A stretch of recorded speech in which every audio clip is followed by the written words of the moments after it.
Evelyn to Philip, February 2nd, 1945. My dearest Phil, today brought the best mail I've had in months.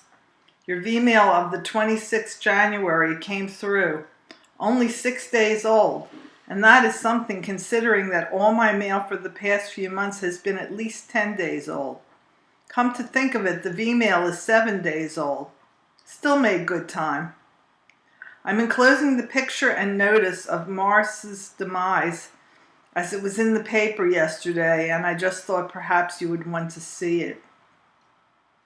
I got into work very early today, and for the first time in about 2 weeks I actually completed all the work in the place. It's a grand feeling to know that you're free to start anew the next day. This week I made more hours than I've made in the 8 months I've been working for Bellet. Today is exactly 8 months to be exact. I put in 40 3/4 hours to total the pay of $30.85, or about $29.70 with deductions. That too is my best pay to date. It's very unusual for me to make 40 hours, but I made a special effort both yesterday and today and got in at 10:30 instead of the usual 12. Mr. B was in an excellent mood this morning. In fact, he felt so good that he treated both Anne and myself to chocolate bars. In the afternoon, I asked him if I could have 2 small 1-quart enamel pots and a tiny red and blue enamel egg poacher that had come in. The small 1-quart pots are just the size I need to make Adele's meals, and I have been unable to obtain any. They happen to be seconds and sell for 25 cents apiece. The egg poacher, also a second grade, sells for 38 cents. Being that he was in a good mood, he gave me all 3 items for 65 cents. Now you can have poached eggs when you come home on buttered toast. Gee, wish I could make you a decent breakfast once again. Your letter of 18 January is missing, and all those between the 20th and 26th are missing, but undoubtedly they will show up within the next few days.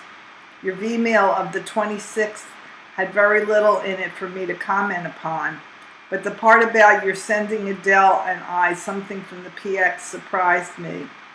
I get that same urge to want to send you something, but for the life of me, I just can't conceive of what to send. I wish, sweet, that you'd offer suggestions from time to time, for I'm at my wit's end, and I'd certainly like to send you more packages if you want or need anything. I wrote letters to Gloria and Snuffy today. Gloria will be here next weekend as she wants to see Sid. I spoke to Sid today, and he told me that he happened to meet Jack N. at the train station on Monday, and they rode to New York together.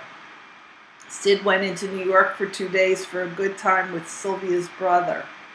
I'm glad they kept each other company for the trip in, for it goes much faster when you have someone to talk with.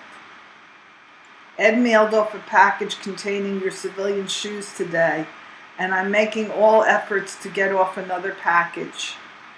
Harry got me a pack of Herbert Tarryton for you, and I will try to get another. Anne promised me some boxes of chiclets. I'm going to get after Ben for some 5-cent bars, and after this I'm not going to buy at Ben's anymore. He and his wife are stinkers and insulted Ed highly. I can't help resenting them for it.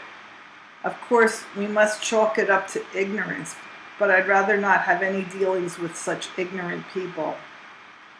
Ed felt weary this evening and came over here to stay with me a while.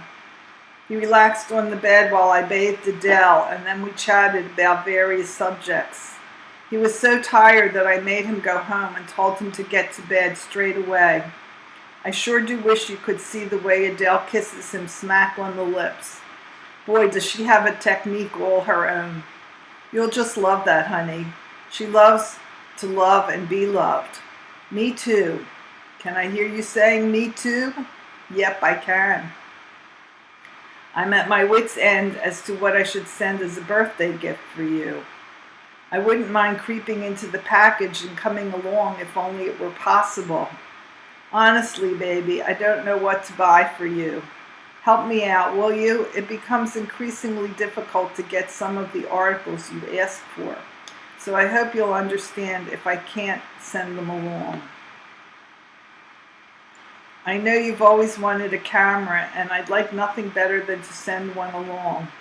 Would you like one of those they have to offer today, or would you rather collect it along with all those gifts I have lined up for you someday?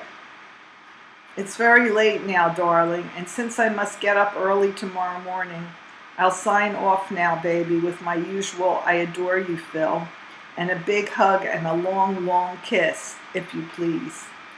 We haven't spoken about home for some time now. What's the matter, baby? You're slipping. I guess if you feel the way I do when I talk about, well, we better not talk about it. Sigh. Your Ev. Philip to Evelyn, 2 February 1945. Dearest darling, there isn't much to report today, but before going to the movies to see Show Business, I thought I'd drop you a few lines. Anyways, that is, if I can get this torpid brain of mine to make a few revolutions per hour. The weather's always good for a few lines, and maybe by the time I've written about that, I will have thought of something else to say. The snow was all washed away by the rain of last night. Today the sun is making a fairly successful effort to show itself, and while it is still cold, it is far from freezing. In fact, there is a suggestion of spring in the air. You know, Chippy, there's something about spring that invariably brings on a resurgence of homesickness in me. And I do mean homesickness. Apparently the mail is still held up because I haven't received a solitary piece of airmail for almost a month. Lady, when it does get here, it'll just about swamp me.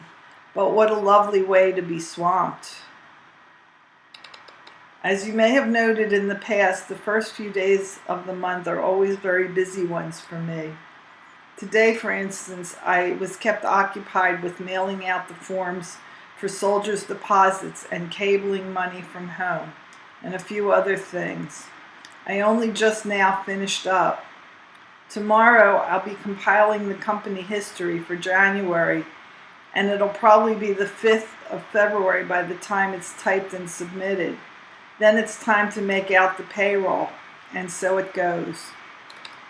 I'm going to wait till my next pass, February 10th, to see what can be done about engraving that hunk of plexiglass.